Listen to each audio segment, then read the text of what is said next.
বন্ধুরা চলে এলাম রোজের মতন আজও একটা বড় ভিডিও নিয়েই। অনেকে জানতে চাও আমি রাত্রেবেলায় কি করি, অত রাত্রে একা একা লাইভের পর। এই দেখো, রাত্রেবেলা লাইভ শেষ করে আমি কাজ করি, কিছু জামা কাপড় কাচা থাকে সেগুলো কাচি ওয়াশিং মেশিনে। তারপরে ওরা আসে সারাদিন পর, ঠান্ডা খাবার খাবে, এটা আমার বরাবরের অভ্যাস। আমি যখন আসে 10 মিনিট ওরা বসে, আমি গরম গরম করে খাওয়াই, সে আজকে বলে নয়, আমি সব সময়। তা যাই হোক, ভেবেছিলাম রুটি তরকারি করব।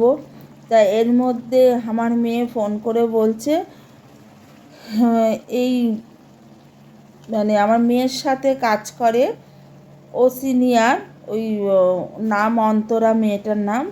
তা সে এর আগেও আরেক দিন এসেছিল, শুধু ও বলে না, আরও অফিসে দু একজন মেয়েদের আমার মেয়ে নিয়ে এসেছে।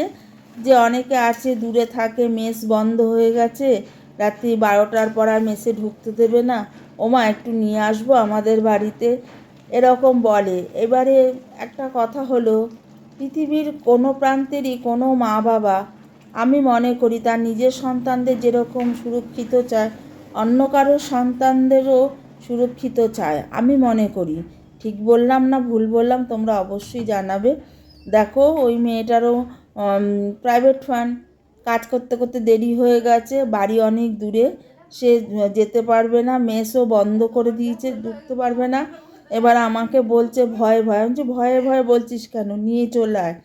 আমি রান্না করিনি এখনও, রান্না করব, আলু তরকারি আর রুটি করব। যাই হোক, মেয়েটা আসবে বলে তখন আমি ময়দা আর আটা মেশানো করেই রুটি করি।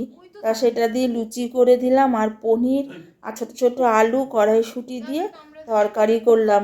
তখন বাজে 2টো বাজে, রাত্রি 2টোর সময়। সেই মেয়েটার মাও জেগে আছে যে কতক্ষণে বাড়িতে আসবে। এবার বাড়িতে আসার পর মেয়েটা ফোন করলো, আমার সাথে ওর মা কথা বললেন। তারপরে গিয়ে ওর মা ঘুমিয়ে পড়লেন। আচ্ছা, আপনি ঘুমিয়ে পড়ুন, আমরা এখন খাওয়া দাওয়া করবো। আমরা যখন খেতে বসি তখন 2:27 বাজে। তার মধ্যে একটা কথা বলি, ওই যে কুকুর না, ওরাই হচ্ছে গৃহপালিত এবং বিশ্বস্ত মানুষ, আমি মনে করি। ওরা যখন আসে অফিস থেকে, গাড়ি কখন আসে ঠিক টাইমটা জানে, ওই গাড়ি ওই টাইমে ও এই গেটের থেকে গিয়ে ওই রাস্তার মোড়ে দাঁড়িয়ে থাকে, ওদের সাথে সাথে আসে, ওরা একটু আদর করে। আমি কিন্তু ধরা বাঁধা খাবার ওদেরকে দেই না, যখন যেরকম থাকে দেই।